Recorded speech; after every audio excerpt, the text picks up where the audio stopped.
कुकड़ेश्वर पहुंची आज 22 मई को मध्य प्रदेश कांग्रेस कमेटी की तेज-तर्रार नेत्री नूरी खान, जिसका कुकड़ेश्वर कांग्रेस ब्लॉक व नगर कांग्रेस के माध्यम से भव्य आतिशबाजी के साथ में गर्मजोशी के साथ में उनका अभिवादन स्वागत किया गया।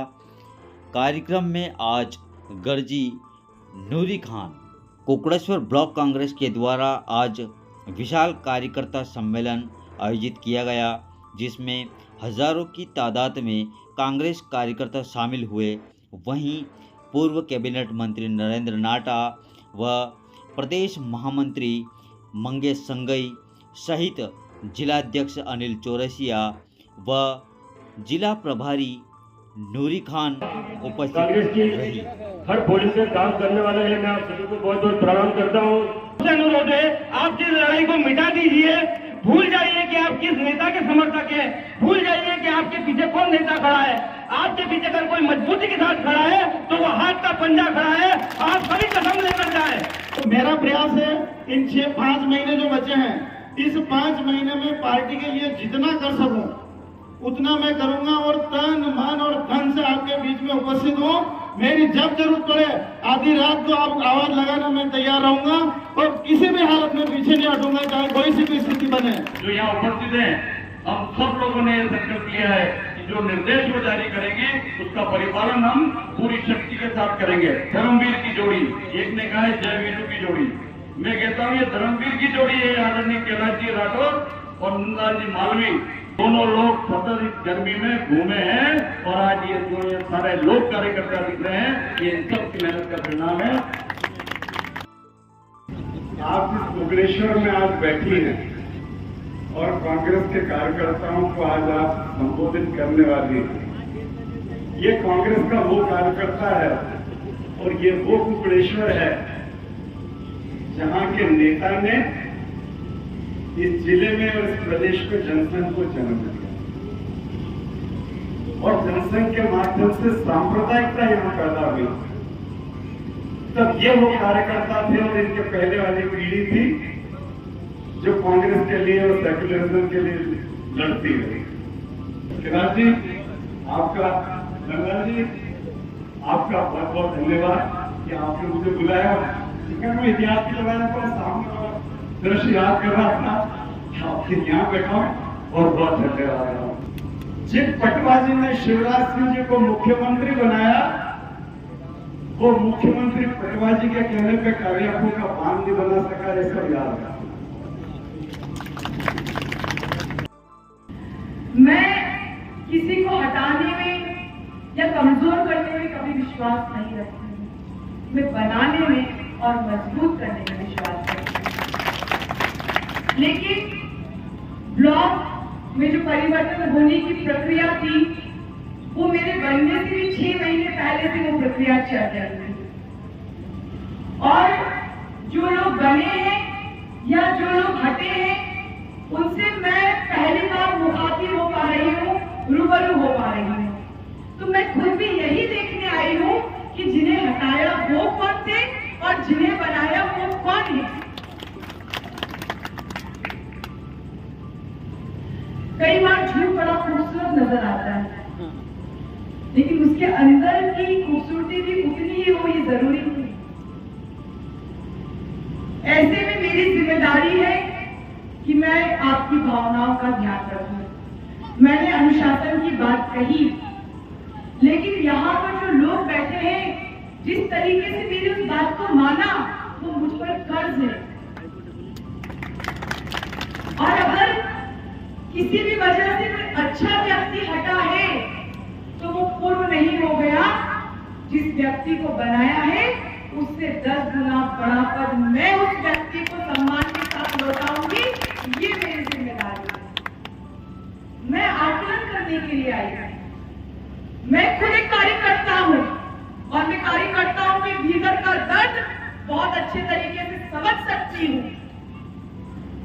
जो लोग नाराज थे या जिनके मन में कुंठा है या दर्द है, वो चाहते तो इस कार्यक्रम में भी शामिल ना होते, नोटा का बटन दबा देते। लेकिन कांग्रेस के सम्मान में वो लोग अपने अंतर मन की भावना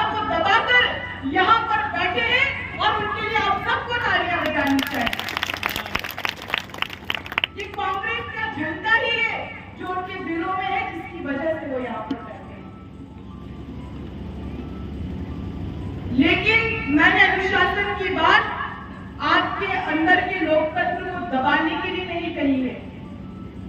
हम ये जो हमारी मीटिंग है, ये सभा का रूप ले चुकी है।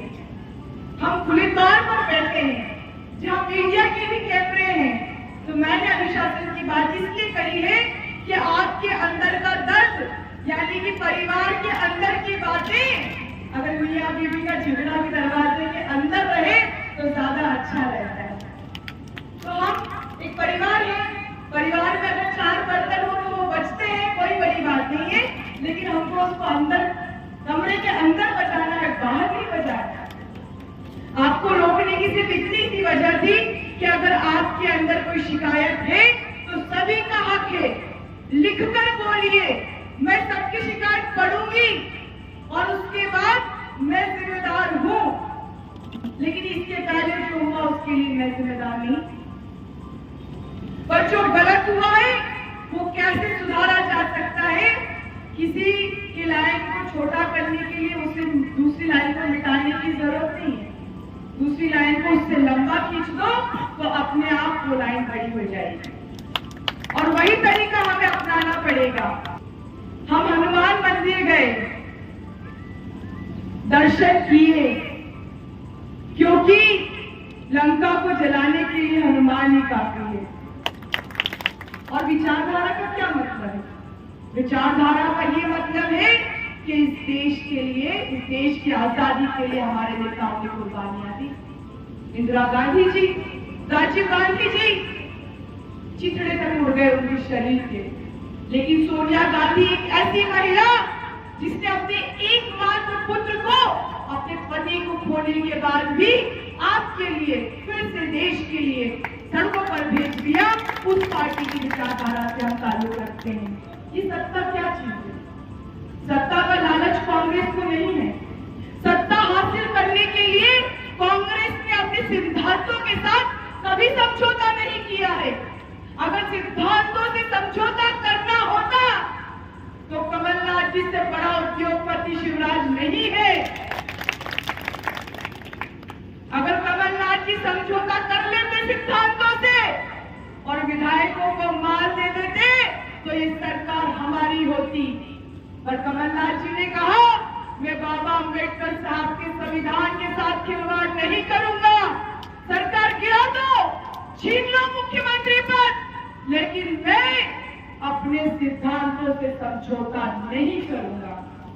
हम आपस में लड़ सकते हैं, हमारी लड़ाई बड़ी हो सकती है, लेकिन क्या हमारी लड़ाई प्रदेश के लोकतंत्र और संविधान से बड़ी है? ये कैसा लोकतंत्र जहां जनता के वोटों से चुने हुए कमलनाथ जी को मुख्यमंत्री पद से हटा दिया जाता है? आज हमारी लड़ाई बाबा अंबेडकर साहब के संविधान को बचाने की है, जिस संविधान में गरीबों को, पिछड़ों को, दलितों को, अल्पसंख्यकों को बराबरी का अधिकार दिया। ये हिंदू संस्कार की बात करते हैं। मैं उज्जैन से आई हूँ बाबा महाकाल के दर्शन के लिए, और जल अभिषेक करने के लिए 1500 रुपए लिए जाते हैं। क्या गरीब को भक्त होने का अधिकार नहीं है साथियों? भगवान के दर्शन के पैसे ही सरकार ले रही है, खुद को हिंदूवादी कहती है। मां शिप्रा को मोक्षदायिनी कहा जाता है, यानी कि जिसने स्नान कर लिया उसके पाप धुल गए, और उस मोक्षदायिनी में 16 गंदे नालों का पानी मिल रहा है, और इस सरकार खुद को हिंदूवादी कहती है। ये गोरक्षा की बातें करते हैं। सुस्नेल की वो गौशाला जहां पर एक दिन में मैंने अपनी आंखों से 400 गायों को मरते हुए देखा भूखे, और जिस गौशाला की नींव आरएसएस के खुद ने रखी हो, वहां पर हमारी गाय मरी, उसका जवाब सरकार नहीं दे पाई। क्या कहते हैं? गौ माता की रक्षा करनी है, और गौ माता के लिए खाने के कितने पैसे देती है ये सरकार? कितने पैसे? 1 रुपए। शर्म आनी चाहिए। ये सरकार हिंदूवादी सरकार नहीं है। ये सरकार हिंदूवादी सरकार होती तो नरेंद्र मोदी जी गाय को राष्ट्र पशु घोषित कर देते। अगर ये सरकार हिंदूवादी सरकार होती तो बीफ एक्सपोर्ट में हिंदुस्तान का नाम नंबर 1 पर नहीं आता। ये सरकार सिर्फ नफरत फैलाना चाहती है।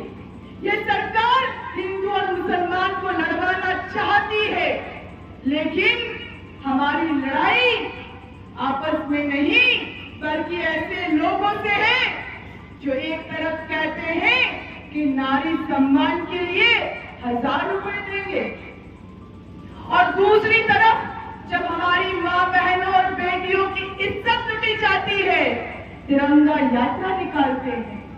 इनके विधायक बलात्कार के बाद बेटियों को जिंदा जला देते हैं और ये नारी सम्मान की बात करते हैं। धार में हमारी एक बेटी को गोली मार दी गई।